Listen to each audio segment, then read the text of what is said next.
Best fighters in the world going out there trying to kill each other. I've seen it happen in England at other shows. But that aside, let's talk about the fight because it was incredible. It was an incredible performance by Khabib. He went out there. Conor had a good takedown in the first round. Khabib took him down. He used legs to time He does that very well. But in the second round, it was Khabib time. Landed that overhand right and then started balling him. This was the most dominant round for Khabib until he got the finish. He really punished Conor. He really took him out of his element. Round 3, Conor came back and he came back strong. I don't know if he won the round, but he landed some good shots and he was able to stop the takedowns.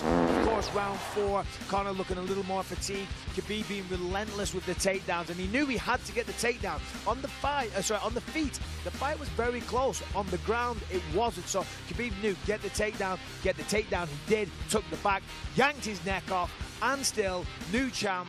Well done, Khabib, but you're a bloody idiot. It just makes no f***ing sense. I mean, it's just bullshit. Yellows and lit like SpongeBob. You still rock bottom at the bus stop, bitch. Scuba nose up in your hole.